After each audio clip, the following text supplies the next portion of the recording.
கிறிஸ்துவுக்கு அன்பானவர்களே, ஆண்டவருடைய நல்ல பெயரிலே உங்களை வாழ்த்தி ஆசீர்வதிக்கிறேன். தேவனாய கடவுள் இந்த புதிய நாள் நன்மையிலும் என்னை கொடுத்து நம்மை தாங்குவாராக. இந்த நாளின் தியானத்திற்காக ஒரு வசனத்தை உங்களுக்கு முன்பாக வைக்கிறேன். அது மத்தேயு நற்செய்தி நூல் 6ஆம் அதிகாரம் 6வது வசனம். நீயோ ஜெபம் பண்ணும்போது உன் அறை வீட்டுக்குள் பிரவேசித்து உன் கதவை பூட்டி அந்தரங்கத்தில் இருக்கிற உன் பிதாவை நோக்கி ஜெபம் பண்ணு. அப்பொழுது அந்தரங்கத்தில் பார்க்கிற உன் பிதா வெளியரங்கமாய் உனக்கு பதிலளிப்பார். அன்புக்குரியவர்களே, விசுவாசியின் வாழ்க்கையில ஜெபம் என்பது இன்றியமையாத ஒன்றாய் காணப்படுகிறது.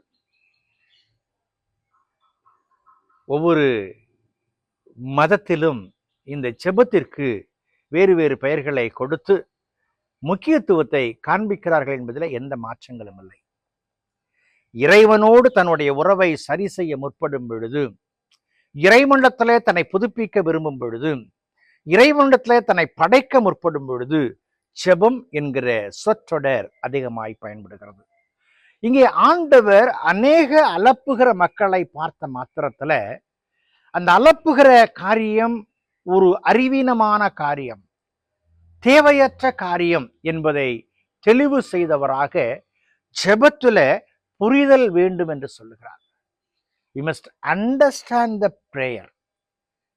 அந்த ஜெபத்துல அந்த புரிதல் வரும் பொழுதுதான் அது வெற்றியின் இலக்குக்கு நேராக நம்மை கொண்டு செல்லுமாகவே அவர் சொல்லுகிறார், நீயோ ஜெபம் பண்ணும்போது உன் அறை வீட்டுக்குள் பிரவேசித்து உன் கதவை பூட்டி. நான் ஜெபிக்க ஆரம்பிக்கும் பொழுது எனக்கு வேறு எதுவும் என் கண்களுக்கு முன்பதாய் தெரியக்கூடாது, எதுவும் எனக்கு இடரலாய் வரக்கூடாது. அநேக மக்கள் சொல்லுவாங்க, நான் மௌனமா ஜெபம் பண்றேன். மௌனமா எவ்வளவு நேரம் ஜெபம் பண்ணுவாங்க அப்படின்னு கேட்டீங்கன்னா பண்ண முடியாது, கொஞ்ச நேரத்தில் மாறிவிடும். ஆனால் நிசப்தமான இடத்துல நான் வாய் விட்டு நான் ஜெபிக்கும் பொழுது என்னை உணர்ந்தவனாக ஜெபிக்கிறவனாய் நான் காணப்படுகிறேன். ஆண்டவரிடத்துல சீஷர்கள் எப்படி ஜெபிப்பது என்று கேட்டார். அவரோட கூட பயணித்த மக்கள் ஜெபிக்க தெரியாதவர்கள். அது தவறாய் காணப்படவில்லை, தெரியவில்லை என்பதை சொல்லும் பொழுது அந்த தவறு சரி செய்யப்படு தெரியாது தெரிந்து கொள்ள வைக்கிறது. அநேக நேரங்களில நம்முடைய ஜெபங்கள்ல நான் இருக்கிறேன் என்பதை வெளிக்காட்டுவதற்காக ஜெபிக்கப்படுகிற ஜெபங்கள் உண்டு. எத்தனையோ காரியங்களை உள்ளடக்கி பேசுகிறேன் என்று சொல்லி பேசுகிற காரியங்கள் உண்டு. ஆனால் வேதத்துல நாம் பார்க்கிறோம், எலிசாவை தேடி வந்த படை வீரர்கள் மத்தியில அதை கண்டு பயந்த எலிசாவின் வேலைக்காரனுக்கு தைரியமூட்டும்படியாக எலிசா ஒரு ஜெபத்தை செய்யற. என்ன ஜெபம்? ஆண்டவரே, இவன் பார்க்கும்படிக்கு இவன் கண்களை திறந்தரும். அவ்வளவுதான் ஜெபம். அவன் எவையெல்லாவற்றையும் பார்க்க விரும்பினானோ அவையெல்லாவற்றையும் பார்த்தான். எத்தனை பாதுகாப்பு என்று சொல்லி. எலியா பாகால் தீர்க்கதரிசிக்கு முன்பதாக இறைவனை வெளிக்காட்ட முற்படும் பொழுது ஒரே ஒரு வார்த்தை தான், ஆண்டவரே நீர் இருக்கிறேன் என்பதை இவர்கள் பார்க்கும்படிக்கு. அங்கே நடைபெற்ற செயல்பாடு நமக்கு தெரியும். ஜெபம் அர்த்தமுள்ளதாகவும் புரிதலோடும் கூடியதாய் காணப்பட வேண்டும். ஆபிரகாம் லிங்கன் அமெரிக்க ஜனாதிபதியாய் இருந்த பொழுது அவர் ஆலயத்துல சென்று ஜெபித்து விட்டு வருவதற்காக சென்றிருந்தார். அப்பொழுது அங்கிருந்த பாதிரியார் அவரை பார்க்க வேண்டும் என்று சொல்லி அவருக்காய் காத்திருந்தார். இவர் ஜெபித்து விட்டு இந்த அமெரிக்க ஜனாதிபதி ஆபிரகாம் லிங்கன் வெளியே வந்த பொழுது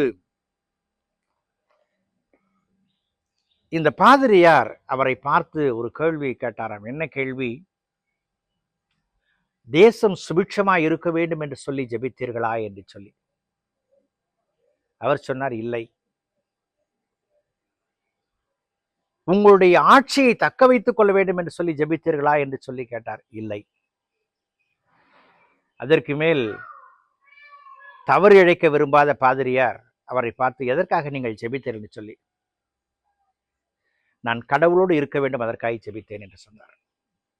நான் கடவுளோடு இருக்க வேண்டும் அதற்காக ஜெபித்தேன். அன்புக்குரிய விசுவாசிகளே, இன்றைக்கு நம்முடைய ஜெபங்கள் நான் இறைவனோடு இருக்க வேண்டும் என்பதற்காக இருக்கிறதா, அல்லது நம் தேவையை சொல்லி புலம்புகிற ஒன்றாக ப்ராஸ்பரிட்டியை எதிர்நோக்குகிற ஜெபங்களாய் காணப்படுகிறதா? நான் ஆண்டவரோடு இருந்தால் எல்லாம் என்னுடையது. ஆபிரகாம் லிங்கனை மனதிலே வைத்துக் கொள்வோம். கடவுள் நம்மை ஆசீர்வதிப்பார். ஜெபம் செய்வோம். பரிசுத்தமும் கிருபையும் நிறைந்த நல்ல இயேசு சுவாமி, இந்த நாளுக்காய் இந்த விளைக்காய் நன்றி செலுத்துகிறோம். உங்களுடைய திருக்கரங்களை எங்களை தாழ்த்துகிறோம் சாமி.